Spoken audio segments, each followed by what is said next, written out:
네, 안녕하세요. 이번 시간에는 상가임대차 보호법 한번 해보겠습니다. 옆에 보시면 이 상가들이 이렇게 휘황찬란하게 예전에는 뭐 이럴 때도 있었는데 요즘 이제 그렇지는 않다고 하죠. 하지만 어쨌든 이 뭔가 장사를 하실 분들은 상가를 구해야 되고 또 공인중개사분들이 거기에 일정 역할을 하기 때문에 이 시험 문제 많이 나오는 민사특별법 안에 첫 번째 이제 주택임대차하고 상가임대차 비교하는 거 한번 보시겠습니다. 이거 시험 문제 엄청 많이 나오죠, 이 부분들이. 그래서 대항력 발생하는 거, 주택임대차는 인도하고 주민등록. 그러면 그 다음날 영시, 이게 중요하죠. 그 다음날 영시. 그래서 만약에 저당권, 그럴 리는 없겠지만 저당권하고 같이 들어가면 저당권이 우선이 되기 때문에 그 부분도 조심해서 시험에 많이 나오는 부분이고, 상가임대차는 인도는 똑같은데 사업자 등록을 하면 여기도 마찬가지로 이길 영시, 다음날 이제 그 이길 영시죠. 이길 영시부터 대항력이 발생하고 계약갱신 요구는 이제 주택임대차는 한 번에 한해서 2 플러스 2년, 2년 할 수 있는 거고 이것도 2년 살고 만약 집주인이 들어온다 그러면 뭐 빼줘야 될 상황도 생기는 거고요.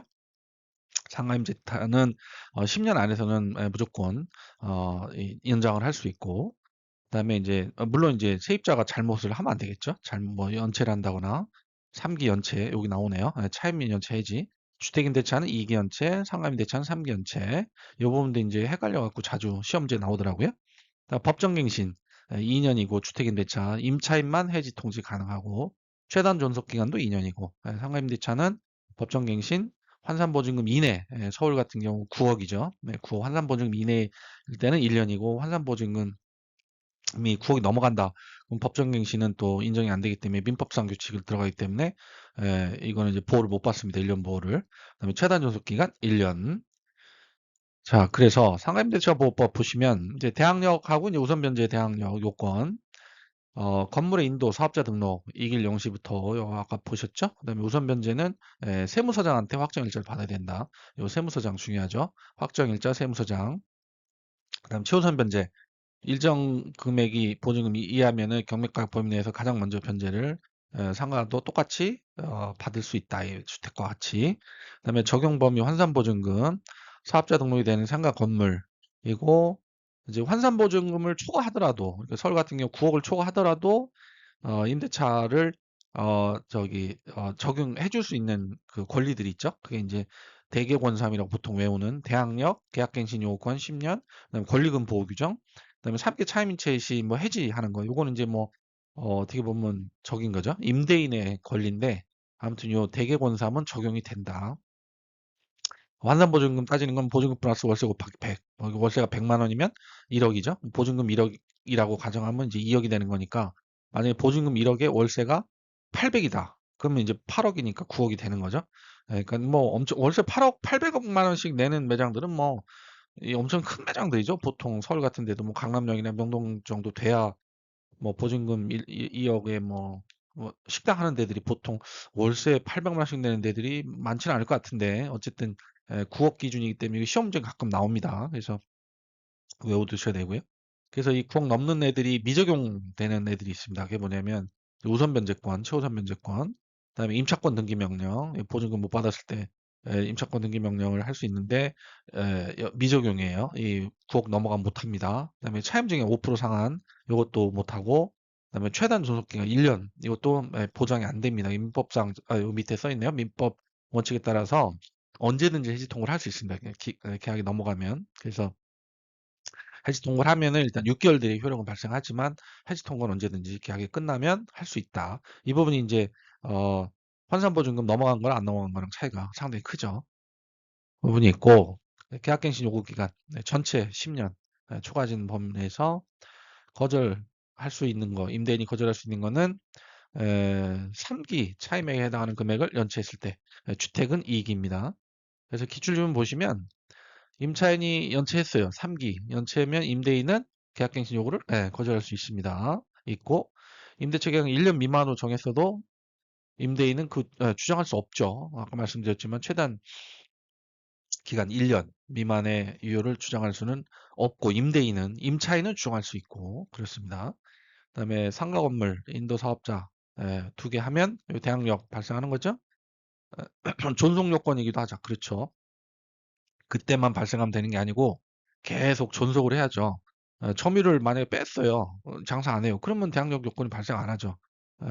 그렇기 때문에 존속 요건이다. 이것도 시험지에 가끔 나옵니다. 그때만 하면 되는 게 아니고 계속 유지를 해야 된다. 그다음에 환산보증 초과, 서울 같은 경우 9억 초과하면은 임차권 등기 명령 규정 안 된다 그랬죠? 아까? 네, 안 된다고 말씀드렸습니다. 그다음에 이제 뭐 여기 제가 지금 보여드리는 건 다 그 엄청나게 많이들 시험 문제에 나왔던 지문들입니다. 그래서 한 번씩 보시면 좋을 것 같아요. 동의 없이 전대, 동의 없이 전대하면 임대인은 계약갱신 요구 거절할 수 있죠. 차익이 아닌데 자기 마음대로 전대를 하면 어떻게 합니까? 안 되죠. 임대인은 거절할 수 있습니다. 그다음에 임대차 기간 만료 못 받았어요. 돈을 보증금 못 받았어요. 그러면 임차 등기 명령 할 수 있는데 환산 보증금 초과하면 안 된다 그랬죠. 이게 그래서 중요합니다. 임차권 등기 명령을 환산 보증금 이내인 임대차에만 적용이 됩니다. 초과하면 적용이 안 되고 3기 차임액 연체했어요. 그러면 연체된 금액을 모두 지급했더라도 계약갱신을 거절할 수. 이거는 그때 지금 그때 연체한 사실이 있으면 무조건 거절할 수 있는 거지. 뭐 나중에 갚았다. 이거는 의미가 없는 거죠. 연체한 사실이 있으면 거절할 수 있다. 이것도 이제 좀 헷갈리게 나오는 경우들이 있는데 일단은 3개 차임액에 달하는 연체를 한번 했다. 그러면 계약갱신할 때 임대인은 거절을 할 수 있다. 이렇게 생각하시면 돼요. 그다음에 상하 업무의 공유전 임대인이 임차인의 계약갱신 거절 통지를 하는 것이 권리행위가 아니라 보존행위이므로 공유자 1인이 단독으로 할 수 있다. 이건 좀 어려운 지문인데 이거는 그러니까 한마디로 이 상가 건물 주인이 여러 명이라는 거잖아요. 공유라는 거니까 여러 명인데 계약 공유자 1인 그러니까 한 사람이 단독으로 할 수 있냐? 보존행위이기 때문에 그러니까 아니라는 거죠.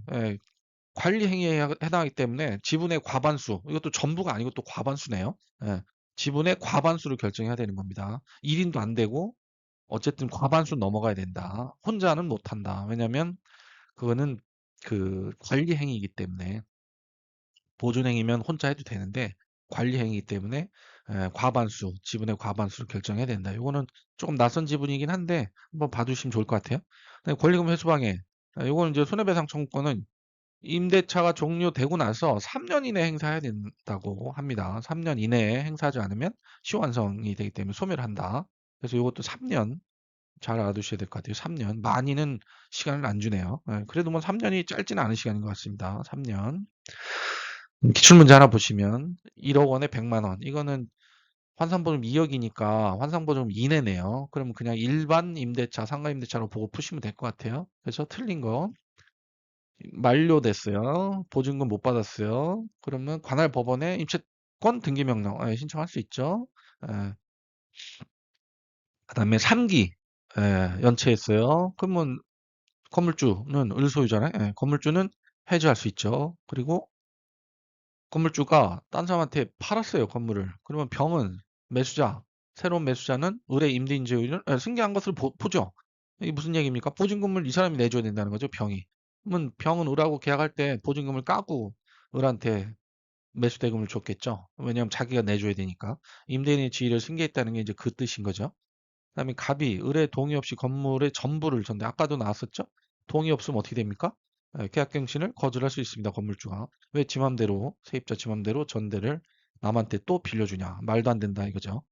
그다음에 임대차 계약을 체결하는 자는 체결하려는 자는 임대인 동의 없이도 관세무상에 해당 건물 확정일자 부여일 등의 정보를 요구할 수 있다. 체결하려는 자는 요구할 수 있습니다. 왜냐면 동의를 받아 요구할 수 있죠. 죄송해요. 제가 착각했네요. 이미 계약을 체결한 임차인은 동의 없이 가능하고, 왜냐하면 이미 체결했으니까. 체결을 하려고 하는 사람은 안 할 수도 있으니까 동의를 받아야겠죠. 할지 안 할지도 모르는데 막 정보 제공을 그냥 막 해주면 안 되잖아요. 세무서에서. 그렇죠? 그래서 동의를 받으면 이제 그러면 계약이 거의 막바지에 갔을 때 동의를 해주고, 그래 한번 확인해 봐라 이렇게 되겠죠. 그러니까 동의를 체결하려는 자는 동의를 받아야 되고, 이게 틀렸죠. 그래서 받아야 되고, 계약을 체결한 임차인은 동의 없이도 되고. 하나 더 볼까요? 요건 이제 6억에 400이면은 9억이 넘어가잖아요. 10억이니까. 요건 이제 환산보증금 넘어간 거에 대한 기출문제. 이거 시험 문제 많이 나오죠. 옳은 거. 대항력은 인정됩니다. 제가 대개권삼이라고 했죠. 대개권삼. 대항력 인정되고. 3기 대개권삼. 3기 차임 연체. 이것도 해지할 수 없다. 틀렸네요. 해지할 수 있죠. 해지할 수 있습니다. 초과 시에도. 이거는 임대인을 뭐 보호라고 해야 될까요? 아무튼 3기 밀렸으니까 한번 해지할 수 있다 이렇게 돼 있는 거죠. 대개권 3. 그다음에 종료 전이라도 언제든지 권리금 회수 보호를 주장할 수 이거 말도 안 되죠. 끝나야 예, 언제나 가능한 것이 아니죠. 언제든 이게 그래서 지난번 제가 다른 어디서도 말씀드렸는데 뭐 언제든지 즉시 뭐 이런 말 나오면 참 조심해야 될 것 같아요. 지문을 다시 한번 꼼꼼히 봐야 되는 게 언제든지 즉시 뭐 이런 건 것 같아요. 그래서 임대차 종료 6개월 전부터 종료 시까지 주장할 수 있는 것이지 뭐 아무 때나 권리금 회수나 하게끔 보호해달라 할 수 있는 거 그거는 그러면 건물주 입장에서도 너무 뭐랄까요? 부담스럽잖아요. 그러니까 불합리하다고 뭐 또 여러 가지 소송이 제기됐겠죠. 그러니까 법에서 이렇게 정해줬겠죠. 뭐 종료 6개월 전부터 종료 시까지는 주장할 수 있다. 그 외에는 안 된다. 이렇게 얘기했겠죠. 그다음에 이게 뭐 지문이 갑자기 생각나는데 뭐 끝나야 주장할 수 있다. 뭐 이렇게 나올 수 있겠네요. 지문이. 뭔지 그럴듯하지 않나요? 끝나야 저도 지금 금방 착각해서 끝나야라고 얘기를 하려고 그랬는데 6개월 전부터 종료 시까지랍니다. 그래서 이거 잘 받으시고 임대차 기간 별도 약정이 없으면 1년으로 본다.